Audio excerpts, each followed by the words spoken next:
Namasté et bienvenue dans ce podcast de méditation guidée. Je m'appelle Sarah et je suis coach en méditation. À travers ce podcast, je souhaite te guider à aligner ton énergie et tes émotions à travers la méditation, afin que ton sourire et ton bien-être rayonnent dans ton cœur et autour de toi.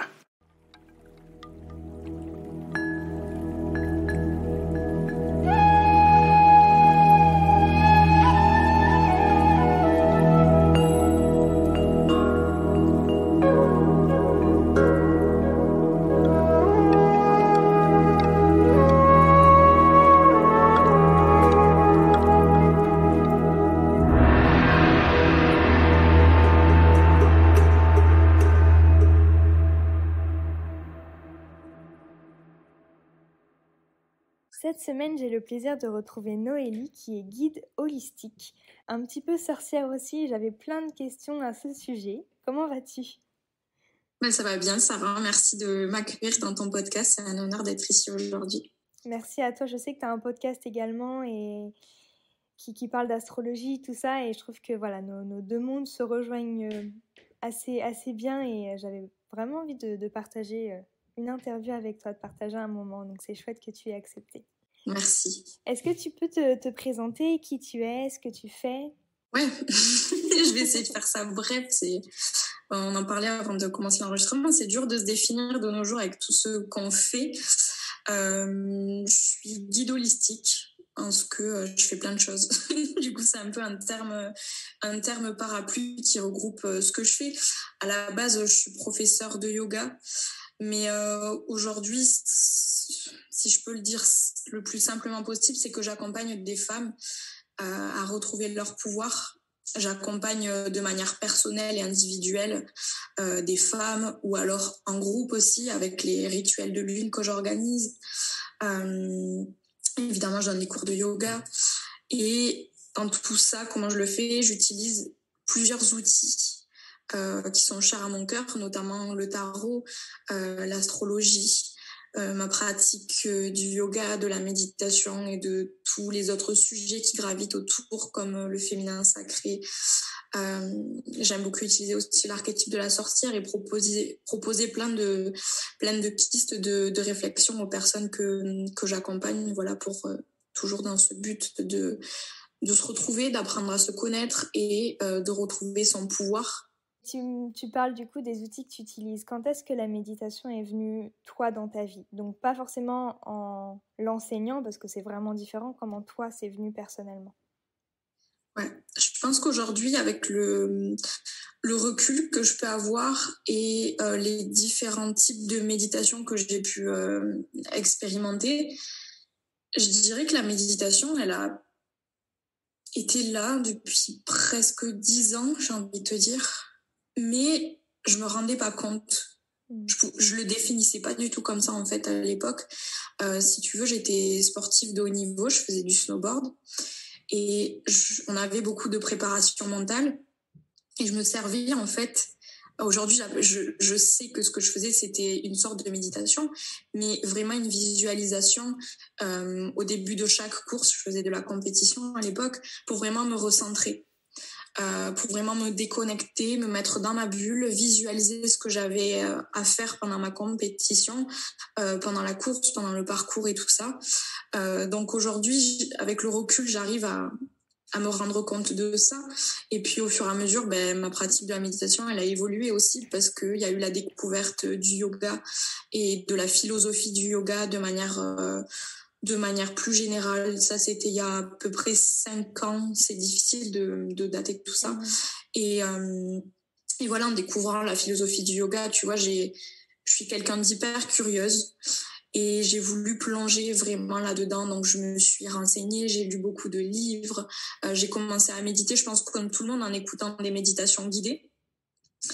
Et puis, petit à petit, je me suis détachée un petit peu de la méditation guidée pour m'asseoir avec moi-même tout simplement et m'observer en solo tout simplement. Et puis il y a 2 ans à peu près de tout ça, j'ai fait ma formation de yoga qui m'a permis de comprendre l'aspect un petit peu plus subtil de la méditation. Et c'est là que ça devient très dur de l'expliquer parce que c'est quelque chose qui est très propre à chacun, je pense. Très dur de l'expliquer, mais moi, tu vois, comment je l'ai vécu, c'était qu'on méditait déjà tous les matins 30 minutes au milieu de la jungle balinaise, donc complètement déconnecté de tout ce qui se passait autour, dans le silence. Et c'est là que j'ai vraiment pu tâter la méditation et comment j'explique aujourd'hui ce que je ressens quand je médite en m'asseyant. Je veux dire, parce qu'après, il y a plein de types de méditation, je t'en parlerai après, mais quand je m'assois, tu vois, et que je médite aujourd'hui, j'ai vraiment l'impression que ça va faire peur, je sais pas si je vais dire, mais j'ai l'impression, tu vois, que comme si mon âme, elle allait se recroqueviller au plus profond de moi. C'est comme si j'étais là, j'entends ce qui se passe et tout, mais à la fois, je suis pas là. Et aujourd'hui, grâce à toutes ces années d'expérimentation, de différentes techniques de méditation, j'arrive à reconnaître quand je suis vraiment plongée dans cet état méditatif. Mais encore aujourd'hui, tu vois, j'ai réussi à me détacher un petit peu de toutes les injonctions qui tournent autour de la méditation, et surtout quand tu deviens prof de yoga, là où c'est oui, pour être légitime en tant que prof de yoga, il faut que tu médites tous les matins 30 minutes, voire 1 heure. Non, aujourd'hui, j'ai réussi à me détacher de tout ça parce que ça me fait chier. Et que pour moi, c'est hyper réducteur finalement. Et aujourd'hui, comment j'expérimente la méditation, tu vois, c'est complètement différent de comment je la vivais il y a quelques années. Et peut-être que ça va évoluer encore, mais aujourd'hui, ça s'apparente plutôt à de la méditation par le mouvement, que ce soit par rapport au yoga, par rapport à la danse, en récitant des mantras, en chantant, en cuisinant aussi. Donc, tu vois, plein de trucs comme ça. En utilisant mon tarot aussi, je médite beaucoup. Donc, c'est voir qu'en fait, la méditation, on peut l'utiliser sous différentes facettes, si je puis dire. Et c'est ça qui est chouette. Merci pour ce beau rappel. Il n'y a pas une seule façon de méditer, il y a plein de façons de méditer. Il faut se donner le créneau de se dire, ok, en fait, si je cuisine, je peux méditer. Si je suis en pleine conversation avec quelqu'un, je peux méditer, être pleinement dans la conversation. Et on peut du coup avoir des expériences méditatives un peu tout le long de la journée. Donc, merci pour ce rappel, ça fait du bien de l'entendre de quelqu'un d'autre. J'ai plein de messages, mais comment on fait pour méditer tous les jours? On n'est pas obligé de rester 1 heure assis tous les jours, non. On peut méditer de plein de façons différentes, donc c'est rafraîchissant d'entendre ça, donc c'est cool, merci. Et toi, du coup, la méditation, dans ta pratique personnelle, qu'est-ce que ça t'apporte au quotidien?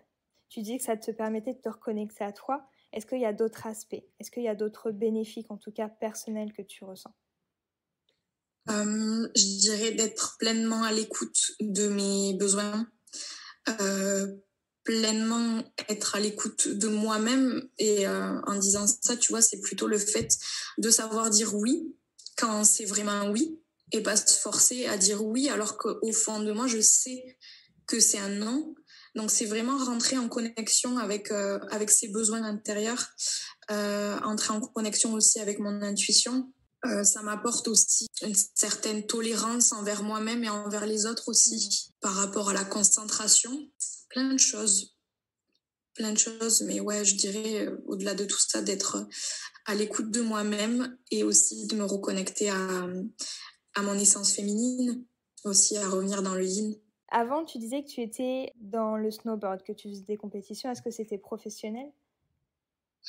C'était pas professionnel parce que j'étais pas payée. Okay. Mais si tu veux, j'étais en sport-études, en pôle espoir. Okay. Et pour moi, le snowboard, c'était toute ma vie. Et je voulais en faire mon métier, que ce soit en tant que compétitrice ou en tant que coach par la suite pour des athlètes de haut niveau. Ok, et comment, du coup, tu as switché avec le yoga et l'univers que tu as aujourd'hui? Suite à de nombreuses blessures, en fait. Je me suis cassé le genou 3 fois. J'ai eu 3 grosses opérations sur le même genou, en fait. Et au bout d'un moment, quand on te dit il faut arrêter parce que sinon, à 30 ans, tu vas te retrouver avec une prothèse à la place du genou, ça met un petit peu une claque. Et en même temps, tu vois, avec le recul aussi, parce que sur le moment, ça a été hyper difficile, parce que le snow, c'était ce qui me caractérisait, en fait. Tu me demandais qui j'étais une snowboardeuse. Et ça m'a permis, en fait, de sortir de ça. Ça m'a permis de me rendre compte que j'étais plus que ça, qu'il y avait plus que ça pour moi, même si ça représentait beaucoup de choses à l'époque. Ça m'a sorti direct, en fait, de ma zone de confort. Et ça m'a obligée à me tourner vers autre chose. Et ça n'a pas été facile. Et je me suis un peu perdue finalement à faire ce qu'on attendait de moi par la suite. C'est-à-dire que je me suis blessée, en fait, si tu veux. J'étais en dernière année de lycée. Et après vient le bac et vient le choix de tes études supérieures. Et puis moi, je me voyais, tu vois, faire les JO et vivre de ça, quoi. Et puis, pas du tout. Et puis, tu te retrouves à vouloir satisfaire aussi, à combler les peurs des autres, de la famille notamment. Et c'est là que je suis partie en fac de droit. Et je te disais tout à l'heure, je suis quelqu'un d'hyper curieuse, donc j'étais là, tout m'a intéressée et tout. Et puis quand j'ai poussé la réflexion un petit peu plus loin, je me suis rendu compte que c'était pas du tout pour moi. C'était pas du tout la façon dont je me voyais aider les autres, parce que c'est quelque chose qui me tient à cœur. Tu vois, j'ai toujours été la copine auprès de laquelle tout le monde va venir se confier. J'aime beaucoup conseiller les gens, écouter les gens aussi. Et voilà. Et puis je me suis rendu compte que le droit, c'était pas du tout pour moi. Et à cette époque-là, je commençais un petit peu le yoga, tu vois. Mais même quand j'étais en section snow, en pôle, on nous faisait faire du yoga, on nous faisait faire de la sophrologie. Donc, ça a toujours été un petit peu autour de moi. Mais pas avec cet aspect philosophie du yoga. C'était plus pratique physique des asanas, on va dire. Et puis, il y a à peu près 5 ans, je crois, j'étais à la fac de droit et puis je suis allée faire un cours de yoga à Biarritz avec une nana qui aujourd'hui est une de mes plus grandes inspirations, et c'est grâce à elle que je suis tombée là-dedans et dans le côté philo du yoga aussi. Et puis je me suis rendu compte qu'il y avait beaucoup plus que juste la pratique physique, et que tout simplement, tu vois, tu te retrouves sur ton tapis à écouter une prof et tu te retrouves en larmes parce que ce qu'elle dit, ça te touche, et forcément, ça te fait questionner sur pas mal de choses. Tu te remets en question, et c'est là, à ce moment-là, que j'ai pris conscience. Je savais pas ce que c'était à l'époque, je pense non plus, mais de ce qu'est la spiritualité, tout simplement, de se questionner sur quelque chose de plus grand. Et c'est à partir de là que je suis tombée un petit peu là-dedans. Après, ça a été aussi au fur et à mesure de mes rencontres avec la rencontre avec une copine chère à mon cœur qui m'a initiée à tout ce qui est énergie de la lune, un rituel de lune. J'ai fait mes premiers rituels avec elle sur la plage en pleine nuit. Et puis voilà. Et après, j'en ai eu ras-le-bol de la fac de droit. Et on a décidé de prendre une année de césure avec mon chéri. On est parti pendant un an en Australie. Et là, ça a été plein de péripéties aussi qui m'ont forcé à lâcher prise, à faire confiance qu'il y a quelque chose de plus grand qui est là pour me réaligner sur un chemin sur lequel je suis censée être, entre guillemets, sans me réduire à quelque chose en particulier. Toujours se souvenir aussi qu'on a le pouvoir de changer les choses, mais que parfois, quand il y a des choses qui bloquent, c'est que peut-être c'est pas fait pour nous. Et donc, savoir se réaligner, se remettre en question, quoi. Ouais. Quand on a des obstacles, c'est soit c'est pas fait pour toi, soit t'es pas prête aussi à recevoir, ou il y a quelque chose de plus grand qui t'attend aussi, et dans ce cas-là, faut faire confiance à ce qui peut se passer. Et c'est enfin, ton parcours est vachement, c'est beau en fait, toutes ces prises de recul et la façon que t'as d'amener en fait tout ça. Est-ce que le fait d'avoir découvert ce monde, d'avoir switché entre le snowboard et le yoga, est-ce que ça t'a permis de renouer avec ton énergie yin, avec ton féminin sacré, comme tu le disais justement? Le snowboard, c'est dans ma vision, hein, peut-être que je me trompe, mais c'est quelque chose de très yang. On y va à fond, et enfin, faut être bien organisé, c'est la structure, c'est un peu l'énergie un peu badass. Est-ce que du coup, le fait d'avoir switché, ça t'a vraiment permis de lâcher prise et de renouer avec ta féminité? Ouais, complètement. Tu le dis, le snow, puis surtout dans la compète, tu vois, j'étais j'étais quelqu'un de très compétitrice dans l'âme et je cherchais la performance en fait. Donc oui, énergie très masculine. Puis j'étais pas du tout féminine non plus, tu vois, dans ma façon de m'habiller, dans ma façon de me comporter. J'adorais les garçons, j'aimais pas les filles. Enfin, c'était un sketch. Et puis après, ouais, je te dirais que le yoga, en fait, déjà, ça m'a permis de me déconnecter de cet esprit un petit peu trop compétitrice, trop dans la combativité. Je me souviendrai toute ma vie les premiers cours de yoga que j'ai fait et les alignements que j'ai reçus. Tu sais, moi, en plus, je suis hyper laxe.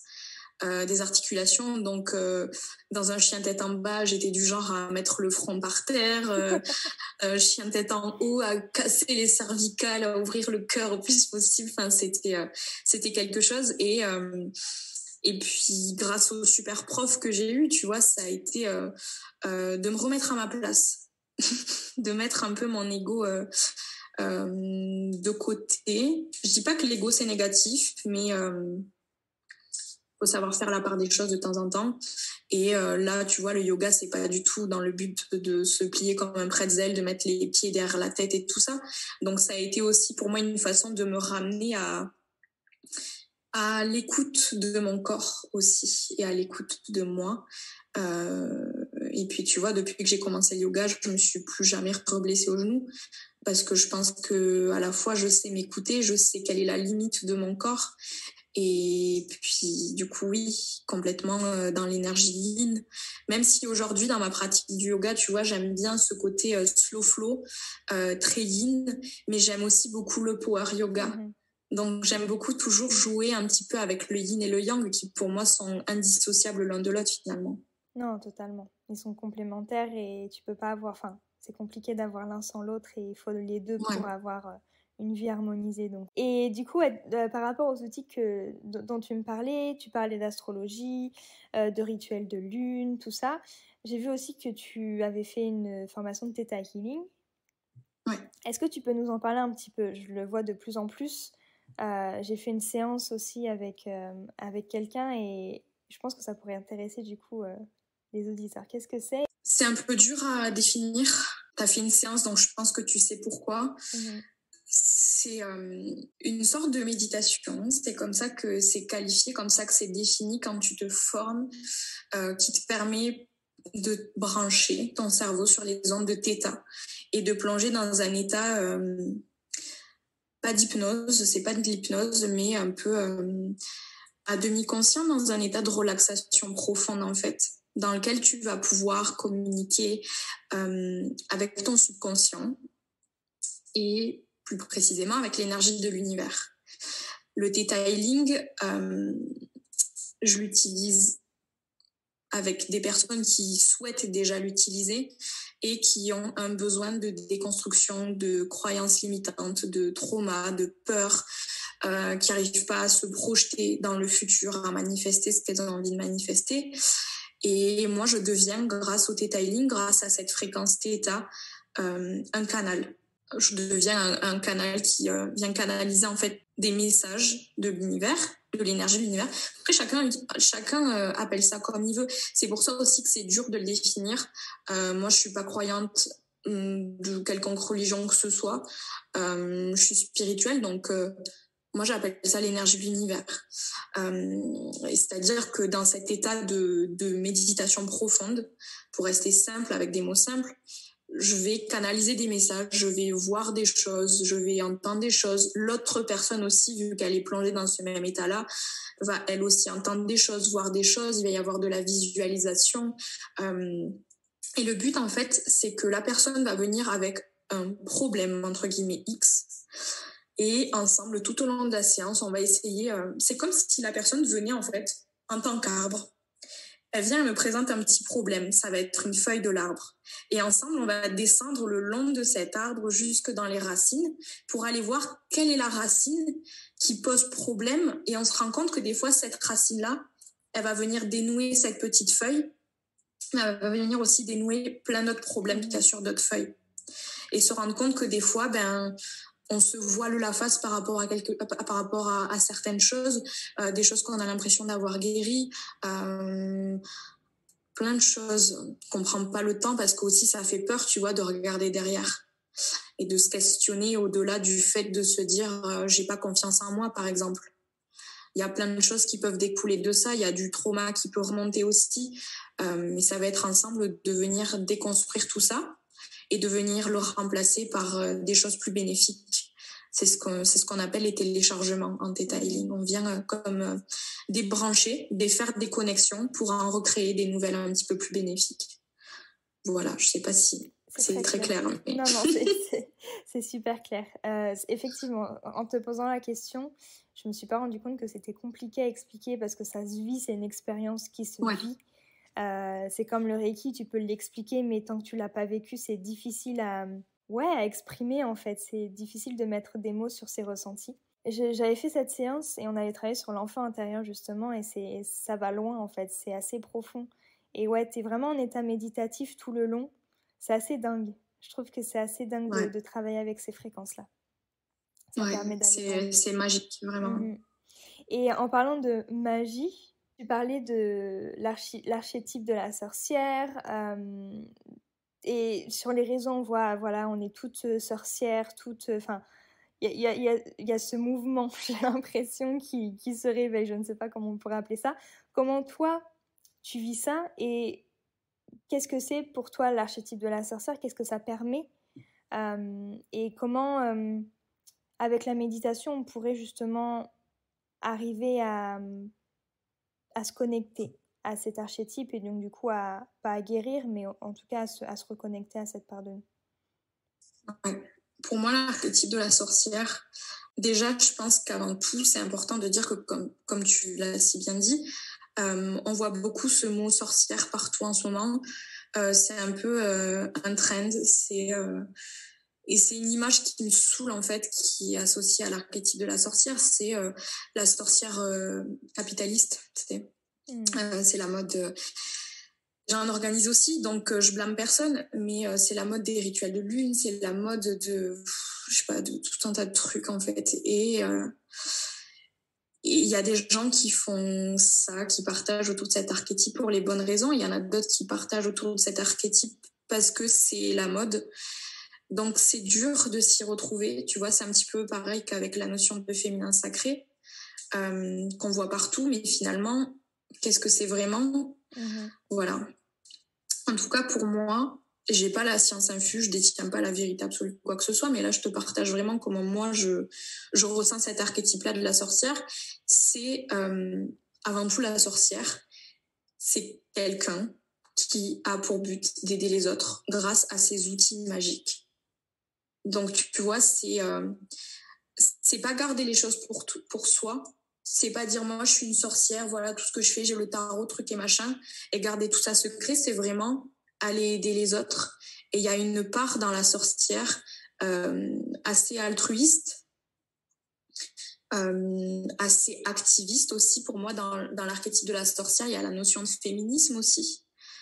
Qui est très importante au-delà de tout, tu vois, de tout cet aspect magie et poudre de perlimpinpin qu'on met autour de la sorcière. C'est avant tout un archétype qui nous permet de revenir vers la puissance de la femme, de s'affirmer, de pas avoir peur de déranger, de pas avoir peur de dire quand ça va, de pas avoir peur de dire quand ça va pas avoir peur de dire merde, ça me convient pas, c'est pas correct.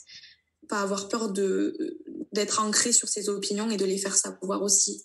Moi, c'est comme ça que je vois l'archétype de la sorcière, au-delà de tout ce qu'on rattache autour, que ce soit astrologie, tarot ou quoi que ce soit. Pour moi, c'est vraiment quelque chose qu'on incarne avant d'être quelque chose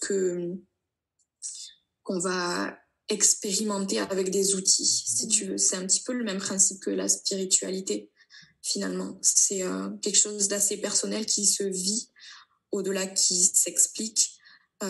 Tu vois, c'est pas d'avoir des milliards de cristaux, d'oracles, de trucs et de machins, tout ça, c'est des outils. Mais à la base, l'essence même de la sorcière, c'est ça, c'est être à l'écoute de sa nature intérieure, savoir être à l'écoute du monde extérieur, tout en étant connecté au monde subtil qui nous entoure. Moi, c'est comme ça que je définis l'archétype de la sorcière.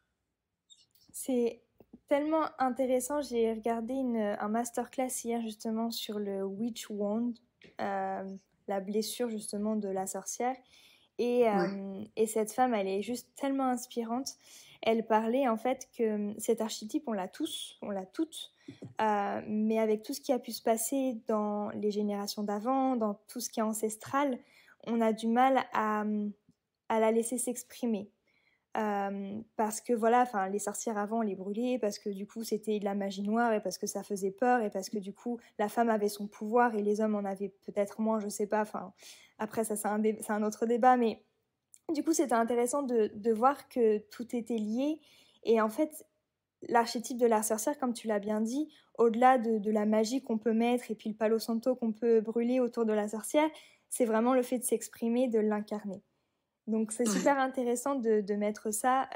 Les archétypes, ça te permet vraiment de te connaître et de voir un petit peu les différentes parts de toi au final, de te reconnecter aussi à tes ancêtres, parce que je trouve que c'est très lié.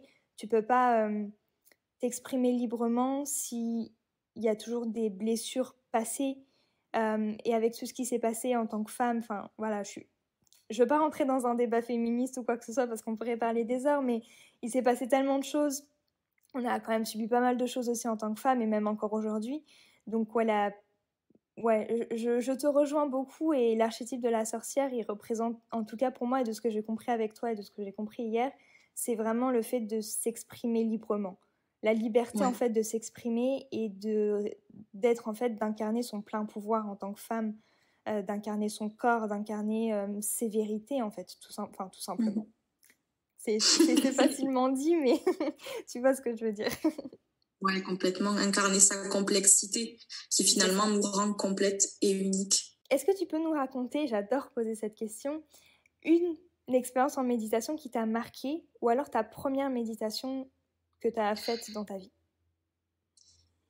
Il y a un truc qui m'a vraiment marqué, c'était pendant ma formation de yoga, là où on était en train de méditer. Donc, tu vois, à Bali, dans la jungle, il y avait des singes sur le toit et tout ça. Et pendant la méditation, en fait, il y avait beaucoup de bruit. Il y avait beaucoup de vent, les noix de coco qui tombaient sur le toit. Donc, c'était sans arrêt des bruits, des informations. Il y avait des travaux dans le chalet d'à côté. Et du coup, il y avait beaucoup d'énergie autour ce jour-là. Et je me souviendrai toute ma vie à la fin de la méditation, déjà pendant le yoga teacher training, on arrivait et c'était silence du moment où on arrivait. Le matin, je crois que c'était à 7h jusqu'à la fin de nos pratiques. Donc, pendant bien 2h30, en fait, c'était silence. On n'avait pas le droit de se regarder, pas le droit de se sourire. On était vraiment dans notre bulle. Et donc, à la fin de cette matinée, notre prof nous demande alors comment est-ce que vous avez vécu la méditation ce matin et les pratiques qu'on a fait derrière, pranayama, asana. Et il y en a une qui a dit que ça avait été compliqué parce qu'il y avait beaucoup de bruit autour. Et ce que la prof a répondu, ça m'a marqué à tout jamais. Elle nous a dit, ouais, mais finalement, cette noix de coco qui tombe sur le toit, c'est quoi? C'est rien. C'est juste quelque chose qui tombe sur le toit. C'est totalement neutre. C'est toi qui vas en faire quelque chose de négatif qui va te perturber ou quelque chose qui est simplement comme ça. C'est arrêter de se... Tu vois, et c'est comme ça aussi qu'aujourd'hui, ça m'aide la méditation. C'est de se dire, tout ce qui se passe, c'est neutre. C'est toi qui vas en faire quelque chose de négatif, de désagréable ou quelque chose d'agréable. Ou même simplement juste se dire, bah, c'est neutre, c'est juste comme ça. C'est tout simplement. Ouais, ça a été un truc qui m'a chamboulée. C'est comme si qu'en fait, ouais, tout ce qui était autour de toi était neutre et tu avais tes propres filtres. Et donc, du coup, c'était toi qui décidais si c'était agréable ou pas. Ouais, c'est exactement ça. C'est toi qui as tes petites lunettes sur tes yeux et qui vois les choses avec ta perception. Et la méditation, c'est enlever ces lunettes et essayer de voir les choses de façon neutre, tout simplement. J'aime bien. Merci pour ce partage d'expérience. Question de fin, est-ce que tu aurais quelques conseils pour les personnes qui nous écoutent dans leur pratique personnelle, dans leur chemin de vie, que ce soit spirituel ou non? c'est de le vivre elle-même. Il y a beaucoup de... Mais c'est un truc, tu vois, c'est un truc... je suis un peu en colère en ce moment parce que il y a beaucoup d'injonctions autour de la spiritualité, beaucoup une image qui est rattachée à la spiritualité. On veut se donner un genre aussi. Aujourd'hui, tu vois, c'est cool avec Internet. Il y a plein d'informations, il y a plein de possibilités d'apprendre, de se former et tout. Mais attention à pas vouloir brusquer les choses. Prenez le temps de construire votre pratique. Aujourd'hui, tu vois, on peut être, je sais pas moi, prof de méditation en 3 jours sans réellement avoir eu d'expérience derrière, tu vois. Et si j'ai un conseil à donner, c'est de prendre le temps. Vous avez toute votre vie, vous n'avez rien à prouver à personne, que ce soit la spiritualité, la méditation, toute autre chose. C'est quelque chose de personnel, c'est un cheminement personnel. Je sais qu'on est dans une société là où on a tendance à vouloir faire beaucoup de choses, se définir par tout un tas de choses. Mais à un moment donné, c'est revenir et se poser les bonnes questions. Pourquoi est-ce que je fais ça? Qu'est-ce que ça m'apporte? Et voilà, c'est devenir un réceptacle de toutes ces choses qu'on apprend au quotidien avant de vouloir les partager. C'est avant tout les expérimenter soi-même, les ressentir soi-même et se couper des interférences du monde qui nous entoure. Merci d'avoir écouté le podcast jusqu'à la fin. Je suis ravie de partager ces moments avec vous toutes les semaines et de pouvoir vous inspirer à travers les personnes que j'interviewe. Merci à vous pour votre écoute, votre soutien quotidien. Je vous dis à la semaine prochaine pour un tout nouvel épisode. N'hésitez pas à partager et à écrire un petit commentaire sympa sur le podcast. Je vous dis à la semaine prochaine. Je vous fais plein de gros bisous.